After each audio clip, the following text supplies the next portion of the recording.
Welcome to SciTech Culture with Steve Kern and Ben Warner, where we examine science, technology, and culture in the 21st century.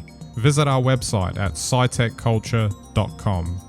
Alright, so we've got a little bit of overcast weather here today, so I feel safe that I can put my phone in a place that's not going to overheat due to the sun coming in like we had a little while ago, Steve. So it's always a good news story when that happens. But, you know, we got to talk about iPhone 16 briefly. I don't want to dwell on it. We spoke a bit about it last week, and I can confidently say that I think everything we said before the event is still true about what actually happened in the event.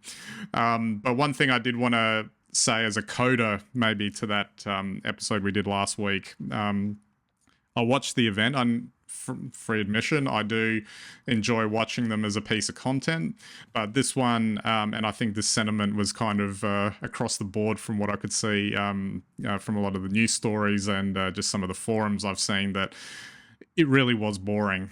And that's, again, not to detract from the fact that, you know, we're talking about pretty amazing technology here and all of that sort of thing. But ultimately, this event, more than any other that they've done, and considering this is the marquee event for them, you know, all the other events they do don't really generate the level of interest from the wider mainstream public, because the iPhones is what most normal people are going to pay attention to, not Mac announcements or iPad announcements or anything like that.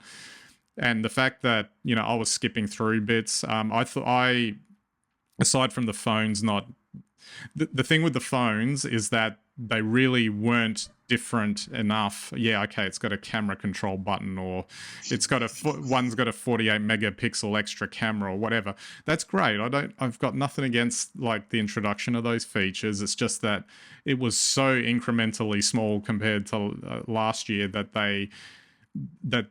you know, it just didn't justify even an event. It almost felt like it could have been done by press release. And yes, okay, we'll get into the Apple Intelligence stuff because that was really the marquee feature, but that's not even being released with the phone. You buy if you pre-order the phone, and you get it like next week, I think they arrive next week, it's not going to be on your phone.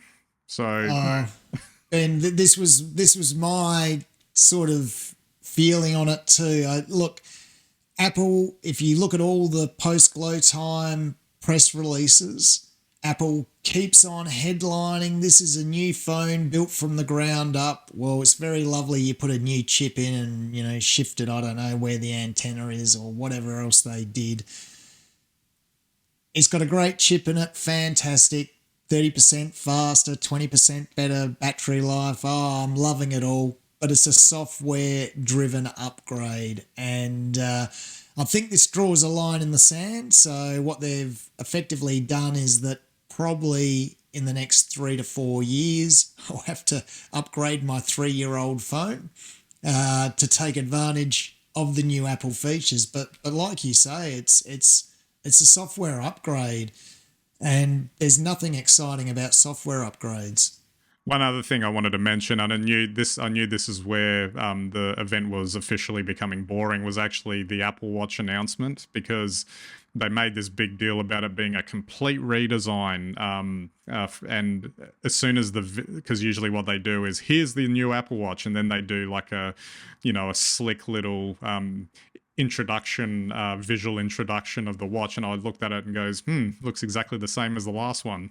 Now, that's not to be, obviously it was redesigned. It was, you know, they did manage to make it thinner for something that is already very small and all that. And look, I'm sure it's a great watch. I'm not saying it's not a great watch, because it is amazing what they can do with that. But again, it's like, don't go out and say that it's like a massive redesign or anything like that. And it almost felt like it was tired. Like, we've been hearing this the last couple of years. You know, all new design, whatever, pick your product, they say it every time. I've felt more excited when they've done Mac announcements in the last couple of years, to be perfectly honest, because they've been genuinely, pushing things with the Apple Silicon side of things. But this is just, and again, just say it for what it is rather than, but again, they have to do PR. They have to, you know, spin the story, and you know, they're obviously maybe that's too much to ask of them, really. Yeah, I know, and it gets also a bit icky when at at the very root of the software upgrade is your Apple iPhone will now be able to do what a Pixel phone does. Absolutely. We did get some vibrant new colors this year, at least, I guess. Well, that's nice. I mean, when you're going to have a phone for 6 years, I guess you want it to look good. Absolutely, absolutely. All right, just going to move on. This one, don't need to dwell too much on it because we've spoken a lot about the US presidential campaign. Obviously, the debate happened, and I don't think there's much we need to say there other than Harris did a pretty good job of winning that debate from a vibe perspective. She kind of did the ultimate fishing trip. She baited Trump multiple times in that debate. He took it, and it all kind of went from there, shall we say. But the thing that I thought was the funniest was when she posted pretty much the entire debate on her feed and claimed it was an ad for her campaign. I thought what that said to me is that she's probably got some clever social media people in her campaign, and more so than in previous campaigns that for other would-be presidents, in that this seems more generationally driven to me. Like they seem to have some people who know how to really take advantage of those platforms for maximum effect. Oh, absolutely. And I think they've also got some very clever comms people behind the scenes as well, because I've noticed two big things. And one is Trump really doesn't have any policies or anything, I guess, sensible that you can argue with him. So they don't try to actually interrogate or question or actually even try to go anywhere on a policy level with Trump or even themselves, which is why I think they look very vanilla in terms of what they offer. Uh, Not only does it not give Trump anything to get hold of, it also means there's no way they can make a mistake because they're not actually saying anything. And the second thing that I've really noticed is they're not engaging at an antagonistic level with Trump. They're calling him out, they're laughing at him, but they're not really weighing into any of his outrageous claims. And they're letting those claims speak for themselves. And I think that's probably the biggest shift I've seen in the Democrats over the last 8 years when dealing with Trump. They've sucked a lot of oxygen away from him, and now he has to commentate on his own performance because no one else is talking about him. So it's quite interesting that they've really lowered that level of interrogation and scrutiny because there's really nothing there to see. I'd almost venture to say that this is finally the way to get to Trump.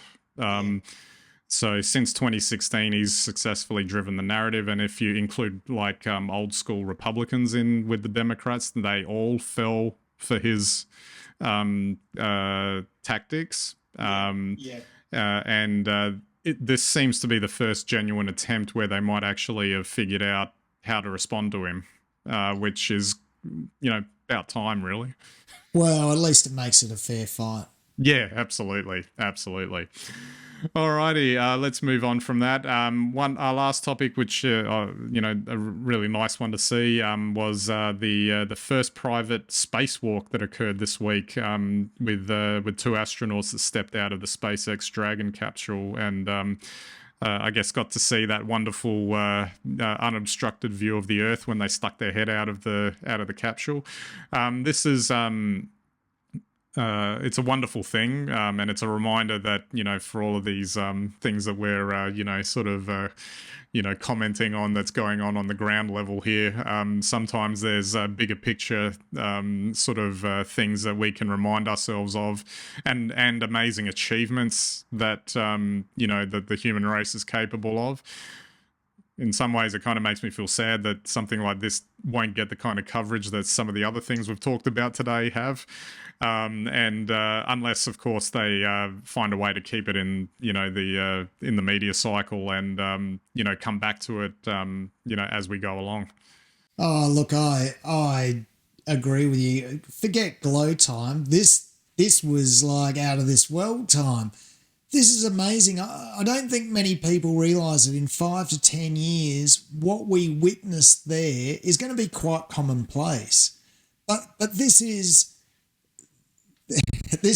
a bunch of civilians screwing the hatch off and like walking out into space. That should be mind-blowing, except if you watch a lot of science fiction and then I guess you'd think it was routine. I don't know, like the fact that this is televised, the fact that you can watch it live, the fact that it's so well covered, the commentary was amazing, you know, like over the top, and you can hear full comms, you know, you're up there with them, you're holding your breath, like to wait to see what happens when they really do open the hatch.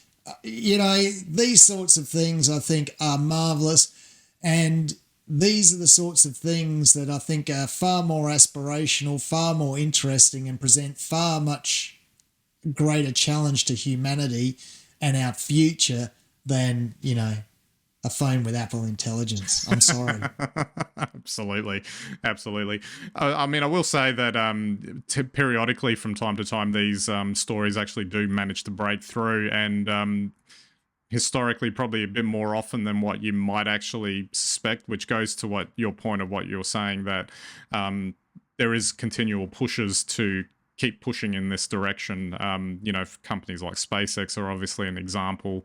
NASA's got its programs that it's gearing up and pushing again. So I feel like it's going to be things that'll be continuing to pop up as things for us to see and note, and till you know, maybe one day, you know, in our older age or something, we'll or maybe even sooner than that, maybe we might see a more commonplace you know, reality in relation to these sorts of things. This will be commonplace in 10 years time, and even that, and even, I mean, SpaceX is obviously leading the way.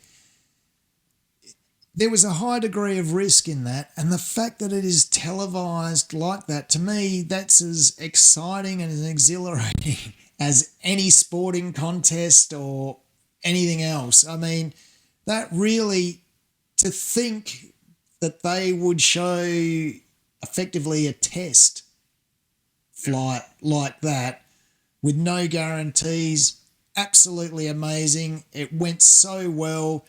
The crew did so well. Congratulations to all of them. Absolutely. All right, on that wonderfully positive note, we might wrap it up there. Plenty to talk about for the rest of the year, I'm sure, and you know, the next Apple event, I'm sure, is going to be more interesting because Macs are going to be involved, as far as I can tell. So I'm going to pay attention to that. I'm still kind of hanging out for a newer version of their display, actually, because I'm, you know, contemplating an upgrade at some point in the next year or so. But yeah, the phones, will just have to skip those, I think. Yeah, well, at least until the iPhone 19. Absolutely. Absolutely. All right, so that's it for this week's episode. We'll catch you next time.